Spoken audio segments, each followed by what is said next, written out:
Hello hi नमस्कार जय जगन्नाथ सांग मैंने केमी अच्छा समस्ते बहुत भाई मैंने मो कमेंट बॉक्स से आसिक पचार कमेंट कंटिन्यू आसूँ मोर जे भाई ओला उबेर पर कौ गाड़ी ने ठीक हम नुआ गाड़ी नेबी ना पुराना गाड़ी नेबी तो खास कर से भाई मानक आज भिडियोटी दयाकोरी भिडियोटी संपूर्ण देखूँ तो आपण डाउट सब क्लीयर हो मो मतरे माने टोटाल क्लीयर करके कहू गले भिडियोटी टे बड़ हम दयाकोरी भिडियोटी संपूर्ण देखिए जो स्किप करेंगे ताहले एक्चुअली मनर किसी जब डाउट थी किसी ये थी से आराम से क्लीयर हो तो सांग मैंने भिडियो आगे बढ़िया पूर्व जो मैंने भी नुआ कर मो चैनल को देखुं दयाकोरी चैनल को सब्सक्राइब करदे लाइक शेयर कमेंट करने को जमार भूलें चलतु आउ देरी न करके भिडियो को आरंभ करिया।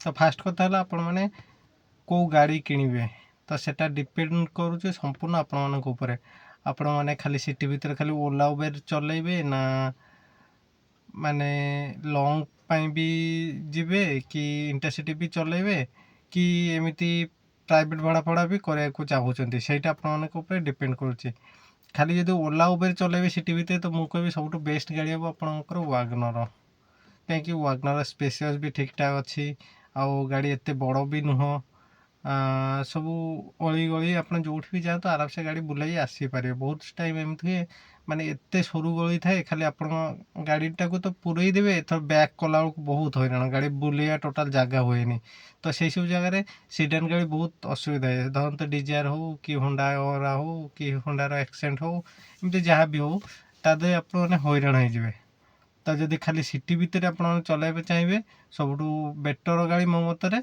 सेटा है वागनर बाकी अलग अलग समस्त ओपिनियन थाए जेहेतु मु भी फास्ट भावुली कौ गाड़ी नेबी कौ गाड़ी चलैले ठीक हो तो मत लगे सब बेस्ट वागनर ही हम वागनर रे कस्टमर बहुत कंफर्टेबल बसती जिते हाइट लोक होता कि छोट लोक होता सी तर माने मैनेजेबल हो जाए आराम से पछे 3 जन आगे जन आराम से मैनेजेबल हो जाए आ छड़ा वागनर पिकअप भी ठीक ठाक एवरेज भी ठीक ठाक दूसरी आउ कथा है जदि नुआ गाड़ी कथा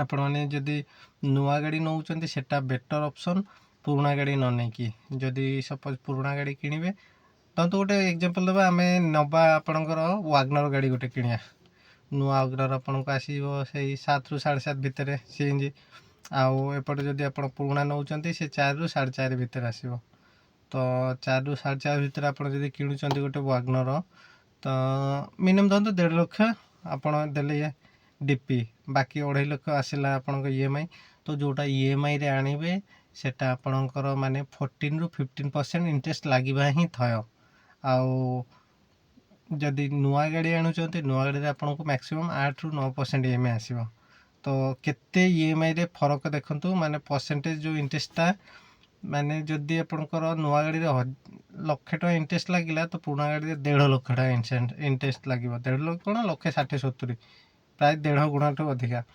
तापर पुराना गाड़ी आप जदि कहार प्राइवेट गाड़ी किणुचंती तो प्राइवेट गाड़ी माने ताकू आपण जदि प्राइवेट गाड़ी ईएमआई रे आणुचंती केबे भी ताकू कमर्शियल करि पारिबेनी आ गोटे कथा मन रखंतु कमर्शियल न हेले गाड़ी आपणकर ओला उबेर लागि पारिबो नाही तो जेहेतु कमर्शियल करार अच्छी तो प्राइवेट गाड़ी जब आप ईएमआई रे आणुचंती से केबे भी कमर्शियल करि पारिबे नाही जदि सपोज अच्छी किसी बैंक जी के अप्रूवल दे दिए प्राइवेट गाड़ी हेले भी सेटा है महिंद्रा चोला हेले आपण फास्ट से माने कहबे 6 मास कंटिन्यू ईएमआई टाइम रे दियंतु तापर जाइके आपणकर अप्रूवल देवे से अप्रूवल देला पर पुणी आटो दौड़िबा ये दौड़िबा बहुत झमेला आ जदि आपण किसी कमर्शियल गाड़ी किणुचंती सेकेंड हैंड तो जेहेतु कमर्शियल गाड़ी रनिंग अधिक होइतिबो एमिते मीटर टेम्परिंग जदि से गाड़ी 1.5 लाख किलोमीटर चलीथिबो आपनको देखिबो 70,000 65,000 एमती मीटर थी मीटर टेम्परिंग आगुरी होइतिबो ता छड़ा कमर्शियल गाड़ी कौन हुए से चल कि मैंने अधा कम सरी जाए तार सपोज टायर अधा थी 2टा टायर भल थी 2टा टायर खराब थी ब्रेक शू सरी जाइए आपण आणवे आणिकी टायर चेंज कला बेलू एपटे ब्रेक शूर काम मागे ब्रेक शू कम बागेला बेलू आपंकर एपटे बैटेरी खराब हो जाए बैटेरी कम बागेला बेलू आप माउंटिंग ढिला ये माने नाना प्रकार मेंटेनेंस नुआ गाड़ी नेले कौन हम आप 4-5 वर्ष किसी कम करिया नहीं ईएमआई धरतु पुराना गाड़ी नेले ताठू नुआ गाड़ी रे टंका 3,000 ईएमआई एक्स्ट्रा आसला ये 4 वर्ष कले से 5 वर्ष करेंगे नुआ ताहले जदि आपणकर टंका 3,000 भी ईएमआई एक्स्ट्रा आसला हेले आपन के 4-5 वर्ष रे किछि भी मेंटेनेंस नहीं ଆଉ ୟାଦେହରେ ଆପଣ 3000 EMI ଏପଟେ କମ୍ ଦେଲେ ତାପରେ ଗାଡ଼ି ମାନେ ଶାନ୍ତିରେ ଚଲେଇ ପାରିବେନି। କଣ୍ଟିନ୍ୟୁ ଆଜିକି ଆପଣଙ୍କର ଟାୟାର ଚେଞ୍ଜ କରିବାର ଅଛି, କାଲି ଆପଣଙ୍କ ଦେଖିଲା ବେଳକୁ ଏ ମେଟର ଖରାପ ହେଇଯାଏ ତ ତଳ ମେଟର ଚେଞ୍ଜ କରିବେ, ତା ପରଦିନ ବ୍ୟାଟେରୀ ଚେଞ୍ଜ କରିବେ। ଏମିତି ପ୍ରତି ମାସରେ ଆପଣଙ୍କ କଣ୍ଟିନ୍ୟୁ ଗୋଟେ ମେଣ୍ଟେନାନ୍ସ ଚାଲୁଥିବ। କାହିଁକିନା 3-4 ବର୍ଷ ନୂଆ ଗାଡ଼ି ନେଲେ 4-5 ବର୍ଷ କିଛି ମେଣ୍ଟେନାନ୍ସ ନାହିଁ। ଆଉ ଯିଏ ବି ଗାଡ଼ିଟା ବିକିବ 4-5 ବର୍ଷ ବି ଚଲେଇଲା ପରେ ଯାଇକି ବିକିବ, ତ ସେଇ ମେଣ୍ଟେନାନ୍ସ ଆପଣ 4-5 ବର୍ଷ ପୁରୁଣା ଗାଡ଼ି ଆପଣ କିଣିଲେ ତାର ମେଣ୍ଟେନାନ୍ସ ଚାଲିଲା। ତ ପ୍ରତି ମାସେ ଯେଉଁ 3000 ଆପଣ ନୂଆ ଗାଡ଼ିରେ କିଣିଲେ ଏକ୍ସଟ୍ରା EMI ଦେଇଥାନ୍ତେ, ସେଇ EMI ଆପଣ ଏପଟେ ଗାଡ଼ି ପଛରେ ମେଣ୍ଟେନାନ୍ସ ଖର୍ଚ୍ଚ କଲେ। ତ ତାଠୁ ବେଟର ନୂଆ ଗାଡ଼ି ନେବା। ଏପଟେ ଆପଣ ଇଣ୍ଟରେଷ୍ଟ କମ୍ ଲାଗିଲା, ଫାଇନାନ୍ସ ନେଲେ ଇଣ୍ଟରେଷ୍ଟ କମ୍ ଲାଗିଲା। ଆଉ ଗାଡ଼ି ନୂଆ ଗାଡ଼ି ଚଲେଇବା ପୁରୁଣା ଗାଡ଼ି ଚଲେଇବା ବହୁତ ଫରକ ଅଛି। ତ ମୋତେ ଯଦି କହିବେ ପର୍ସନାଲ ମୋ ଓପିନିଅନ୍ ଯଦି ପଚାରିବେ ତ ମୁଁ କହିବି ନୂଆ ଗାଡ଼ି ହିଁ କିଣନ୍ତୁ। କେବେ ବି 2 ପଇସା 1 ଲକ୍ଷ ଟଙ୍କା 1.5 ଲକ୍ଷ 2 ଲକ୍ଷ କମ୍ ପାଇ ପୁରୁଣା ଗାଡ଼ିକୁ ଟୋଟାଲ୍ ଯାଆନ୍ତୁନି। ନୂଆ ଗାଡ଼ିରେ ହେଲେ ଆଖି ବୁଝିକି ଆପଣ ଲଙ୍ଗ୍ ଭଡ଼ା ବି କରିପାରିବେ। ଏପଟେ ଆପଣ ଲୋକାଲ୍ ଭିତରେ ବି ଆରାମସେ ଚଲେଇ ପାରିବେ। ଆଭରେଜ୍ ବି ଠିକ୍ ଠାକ୍ ଦେବ, ସବୁ କିଛି ଠିକ୍ ଠାକ୍ ଦେବ। ଆଉ ଯଦି ଓଲା ଉବେର କଥା କହିବା, ଓଲା ଉବେର ବେପାର ଏବେ ଟିକେ ସ୍ଲୋ ଅଛି ମାନେ ପ୍ରାୟ ସପ୍ତାହେ ଖଣ୍ଡେ ସ୍ଲୋ ଚାଲିଛି ବେପାର। ତଥାପି ବେପାର ମାନେ କେବେ ବଢ଼ିବ କେବେ କମିବ।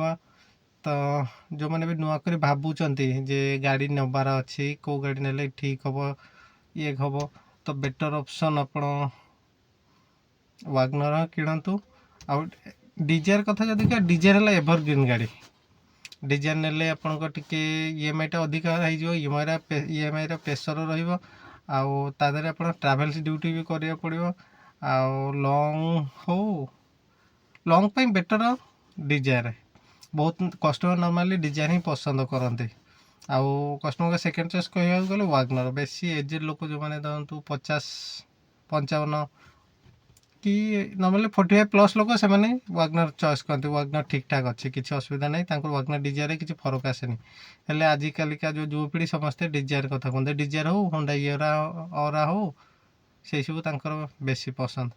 ତ ଯାହା ବି ହେଉ, ଯଦି ଲୋକାଲରେ ଆପଣ ଚଲାଇବାକୁ ଚାହୁଁଛନ୍ତି ୱାଗନର କ'ଣ, ଖାଲି ଯେ ଲୋକାଲ ବି ସେ ନୁହଁ, ଆପଣ ଚାହିଁଲେ ବି ୟାର ପ୍ରାଇଭେଟ୍ ଭଡ଼ା କରିପାରିବେ, ଇଣ୍ଟରସିଟି ବୁକିଂ ବି ନେଇପାରିବେ। ହେଲେ ୱାଗନରରେ ମିନି ଅପସନ୍ ଆସୁଛି, ଓଲାରେ ମିନି ଆଉ ଉବେରେ ଗୋ। ଆଉ ଯଦି ଆପଣ ସିଡାନ୍ କାର୍ ନେଉଛନ୍ତି ଡିଜାୟାର, ତାହେଲେ ଆପଣଙ୍କର ଆସିବ ସେଟା ସିଡାନ୍ ଆସିବ ପ୍ରାଇମ୍। ଉବେରରେ ବି ଆସିଯିବ ଆପଣଙ୍କ ସେ ଉବେର ପ୍ରାଇମ୍। ତା ଦେହରେ ଆମାଉଣ୍ଟ କିଛି ଫରକ ଆସିବ। ଆଉ କ'ଣ, ସପୋଜ୍ ମିନିରେ ଯେଉଁଟା 120 ଟଙ୍କା ମିଳିବ, ସେଟା ପ୍ରାଇମ୍ରେ 135, 10-15 ଟଙ୍କା ଫରକ। ହେଲେ ସିଟି ଭିତରେ ବଡ଼ ଗାଡ଼ି ନେଇ ବୁଲାବୁଲି କରିବାଠୁ ବେଟର ମୋ ମତରେ ଛୋଟ ଗାଡ଼ି ନେଇ ବୁଲାବୁଲି କରିବା ୱାଗନର ବେଟର। ଆଉ ଡିଜାୟାର ବେଟର। ଡିଜାୟାର ବି ଖରାପ କହିପାରିବାନି, ମାନେ ସିଡାନ୍ କାର୍ ହେଲେ ଆପଣ ନୂଆ କରିକି ଓଲା ଉବେରରେ ପଶୁଛନ୍ତି, ନୂଆ କରି ଚଲେଇବେ, ଏରିଆ ଜାଣିନାହାନ୍ତି, ଭଲ ମନ୍ଦ କେଉଁ ଗଳି ଭିତରେ କେତେବେଳେ କ'ଣ ପଶିଯିବେ, ବହୁତ ହଇରାଣ ହେବେ। ନର୍ମାଲି ବହୁତ ପୁରୁଣା ଡ୍ରାଇଭର ମାନେ ବି ହଇରାଣ ହେଉଛନ୍ତି ଡିଜାୟାର ନେଇକି। ଆପଣଙ୍କର ଏ ଗଳି ଭିତରେ ସେ ଗଳି ଭିତରେ ବହୁତ ବୁକିଂ ସେମାନେ ଜାଣି ଶୁଣି ବି କ୍ୟାନସଲ୍ କରୁଛନ୍ତି। ଜାଣିଛନ୍ତି ଲୋକେସନ୍ ଆକ୍ଚୁଆଲି କଷ୍ଟମର କେଉଁ ଜାଗାରେ ଅଛନ୍ତି, ତଥାପି ସେମାନେ କ୍ୟାନସଲ୍ କରୁଛନ୍ତି।